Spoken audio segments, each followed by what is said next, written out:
एक बार श्रोताओं, जब पांडव लोग वन में रह रहे थे तो भगवान श्री कृष्ण अपनी पत्नी सत्यभामा के साथ जो है पांडवों से मिलने जंगल में गए और वहाँ पर द्रौपदी जी सत्यभामा जी को यानी कृष्ण की पत्नी को क्या उपदेश दी है, आइए जानिए जो है। तो इन्होंने बताई है कि पति के चित्त को अपने बस में करने का निर्दोष मार्ग क्या है। ये बताई हैं, कहीं है सत्यभामा जी सुनिए जो है निर्दोष मार्ग जो है। तो उस समय बताई है द्रौपदी जी सत्यभामा से कहती हैं कि यदि तुम इस मार्ग पर चलोगी तो अपने स्वामी के मन को अपनी ओर खींच लोगी।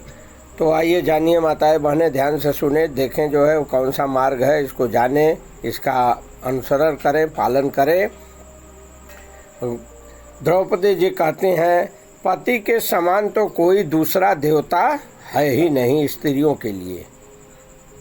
यदि पति प्रसन्न तो समझिए स्त्री को सब कुछ मिल गया, यदि असंतुष्ट तो सब सुख जो है मिट्टी में मिल गया। पति प्रसन्न तो सुख है, नहीं तो सब मिट्टी। ये द्रौपदी जी कह रही हैं सत्यभामा जी को, कहते हैं, हे साध्वी, सुख के द्वारा सुख कभी नहीं मिलता, सुख प्राप्ति का साधन तो दुख है। पति की सेवा करनी चाहिए, ऐसा बताई है जो है। कहीं है जो पति कार्य स्त्री को करना चाहिए जिससे पति प्रसन्न हो, मतलब वही कार्य करे पत्नी जो है जिससे पति प्रसन्न हो। पति की आवाज़ आते ही स्त्री को तुरंत स्वागत के लिए तैयार रहना चाहिए। जैसे कोई पत्नी घर में है, पति आया गेट पर, तुरंत आवाज़ आई, तुरंत स्त्री को तैयार हो जाना चाहिए स्वागत के लिए। घर में आसन पर बैठाना चाहिए, पति आते हैं तुरंत आदर भाव से ले आएं, घर में बैठाएं, हाथ पैर धोने के लिए उनको जल दें। ऐसा जो है पत्नियों को करना चाहिए। यदि पति दासी से या अन्य किसी से कोई कार्य करने के लिए कहे तो स्त्री को स्वयं जो है वहाँ दौड़ते हुए जो है वह कार्य कर लेना चाहिए, मतलब खुद जो है स्वयं वो कार्य को कर लेना चाहिए। ये पत्नी का कर्तव्य होना चाहिए। सत्यभामा जी बता रही हैं, अरे द्रौपदी जी बता रही हैं सत्यभामा जी को, कह रही हैं, हे साध्वी, पति को ऐसा मालूम पड़े कि स्त्री सब प्रकार से उन्हें चाहती है। यदि पति कोई बात कहते हैं तो पत्नी को किसी से नहीं कहना चाहिए। पति के प्रिय हितैषी स्नेही जो भी लोग हैं उनका आदर सम्मान पत्नी को करना चाहिए। और जो शत्रु टाइप का है, उपेक्षणीय हो या कपट व्यवहार रखते हो पत्नी के पति से, तो पत्नी को जो है उनसे दूर रहना चाहिए। ऐसे लोगों से जो पति के शत्रु हों, उनके पति के शत्रु हों, कपट व्यवहार रखते हों, होता है ना। तो कुलीन दोष रहित सती स्त्रियों से पत्नी को प्रेम करना चाहिए। कोई भी पत्नी है वो कुलीन स्त्री जो है या दोष रहित सती स्त्री है, इनसे जो है प्रेम रखना चाहिए। और किससे प्रेम नहीं रखना चाहिए भी तो आप लोग जान लीजिए। जैसे जो दुष्टा है, क्रूर है, कपटी है, लड़ाकू है, झगड़ालू है, उल्टा है, ऐसे और बहुत से अवगुण से भरी हुई जो स्त्रियां हैं उनसे तो जो है पत्नी को दूर रहना चाहिए।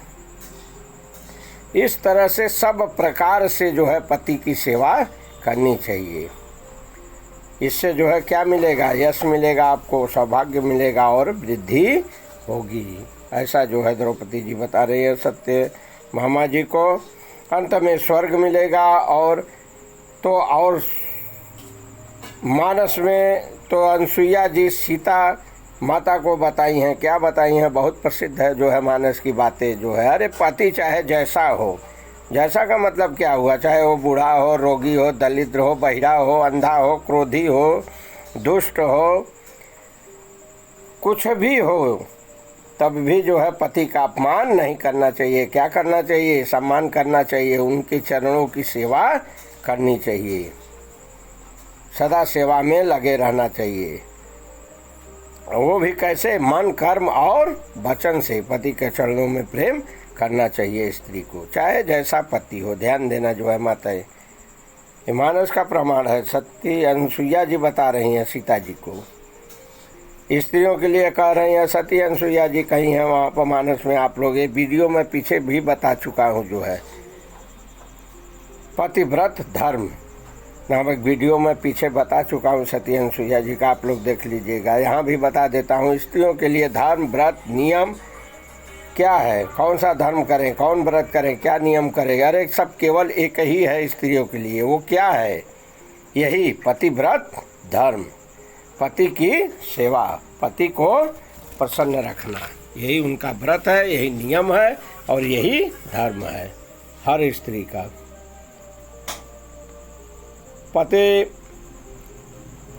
यहाँ पर अनुसुईया जी माता सीता को बताई हैं, कही हैं अनुसुईया जी की स्त्रियाँ जो है 4 प्रकार की मानी गई हैं इस संसार में जो है।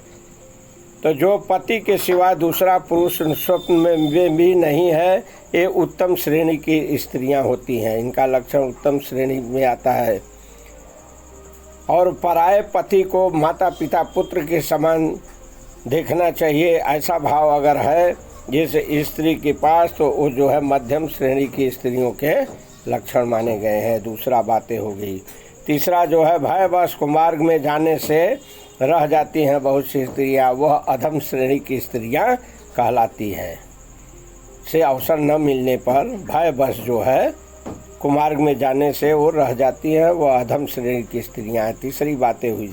चौथी स्त्रियां, चौथे प्रकार की, जो धर्म को विचार कर कुल की प्रतिष्ठा को समझ कर कुमार्ग में जाने से रह जाती हैं, वह निष्कृष्ट श्रेणी की स्त्रियां मानी जाती हैं। ये चौथी स्त्रियां और 4 प्रकार की इस तरह से होती हैं, बताया गया है। जो है अनुसुईया जी बताई हैं सीता माँ को।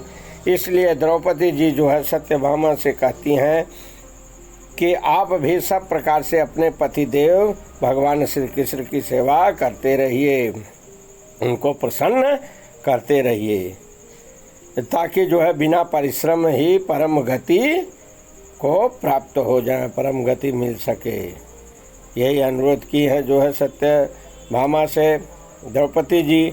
और संसार वालों के लिए भी माता अनुसुईया कही हैं कि हर स्त्रियों को ऐसा करना चाहिए, जिससे अनायास ही बिना कुछ किए ही, कुछ नहीं करना स्त्रियों के लिए, केवल पति की सेवा से ही वो परम गति को प्राप्त हो जाती हैं। तो एक बार बोलिए प्रेम से श्री कृष्ण भगवान की जय। यहाँ पर कथा समाप्त होती है। श्रोताओं, चैनल को लाइक कीजिए, सब्सक्राइब कीजिए।